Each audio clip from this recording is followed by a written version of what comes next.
coordenadora do Observatório de Justiça Ecológica da UFSC, e a convite do Jus Animalis eu vim falar um pouco sobre a visão bem-estarista subjacente à Duda, a Declaração Universal dos Direitos dos Animais de 1978. Então, para Tom Regan, existem três posições distintas na nossa relação com os animais: a abolicionista, a reformista e a de defesa do status quo. A primeira exige o fim de qualquer forma de exploração, seja para alimentação, vestuário, laboratórios, etc., enquanto a reformista deseja apenas melhorar os padrões de tratamento, tais como gaiolas maiores e o uso de anestésicos, por exemplo. Já os defensores do status quo não desejam mudar absolutamente nada. Um documento frequentemente mencionado na luta abolicionista e de combate ao especismo é a Duda. Entretanto, o teor dessa declaração é essencialmente reformista, embora em alguns trechos e até artigos inteiros predomine uma visão abolicionista. No tempo de uma pílula, vou me ater a algumas questões apenas. Uma delas, colocar os conhecimentos dos humanos a serviço dos animais, é preocupante porque faz menção a deveres diretos, quando nem mesmo os indiretos foram minimamente conquistados, como, por exemplo, a não destruição de seus territórios. Analogamente, proteção e cuidados, também citados, são termos imprecisos porque historicamente têm guiado ações que visam, sobretudo, ao valor instrumental dos animais.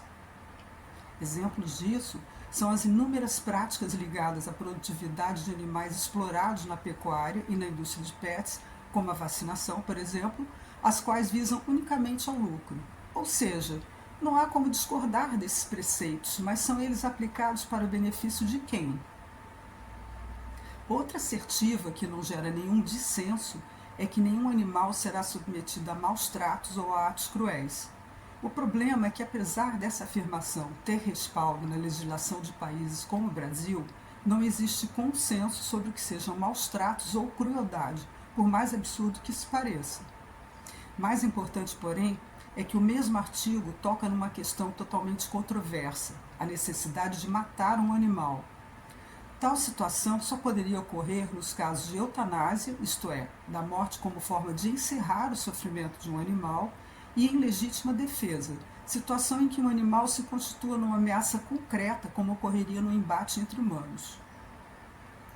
Vale destacar que a eutanásia não deve ser confundida com forma de sacrifício como aquelas praticadas, por exemplo, em laboratórios de pesquisa, e que, se é possível ter uma saúde excelente adotando uma dieta vegana, matar para fins alimentícios, por exemplo, é desnecessário e moralmente indefensável, ainda que sem dor e de modo a não provocar angústia no animal. Mesmo a hipótese de matar em legítima defesa encerra polêmicas.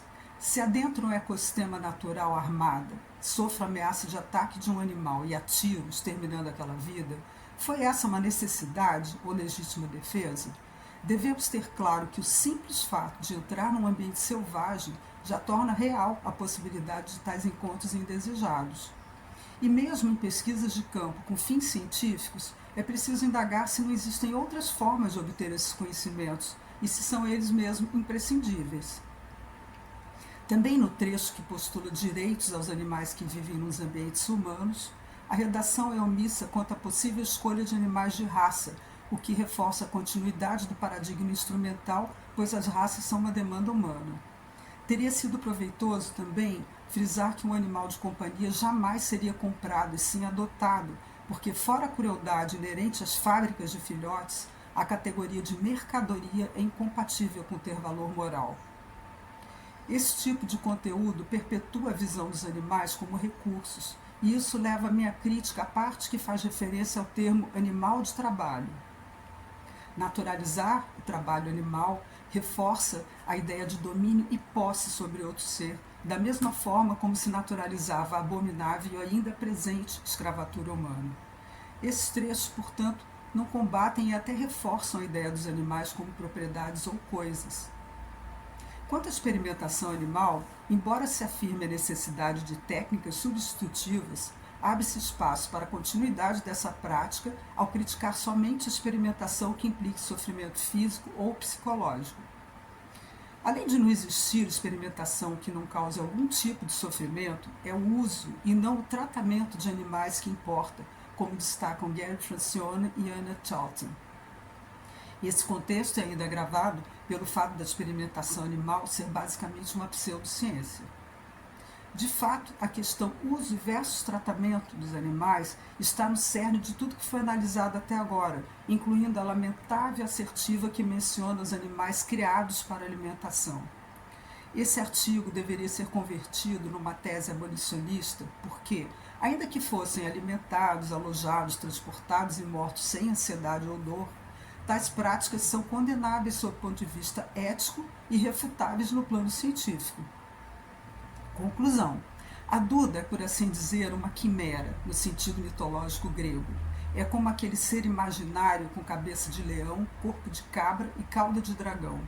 Mas, ao contrário do glamour desse ser lendário, a miscelânea de ideias emalhadas nesse documento gera uma confusão conceitual. Pior, essa polissemia acaba por fazer prevalecer o já consolidado ideário bem-estarista, que não representa uma ruptura de paradigma e não muda a relação de domínio e tirania imposta por nós historicamente sobre os outros animais.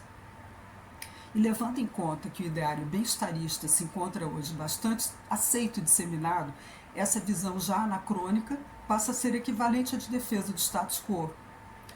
Medidas bem-estaristas podem sim aliviar o sofrimento de animais que carecem hoje de amparo legal para serem libertados da exploração e da morte.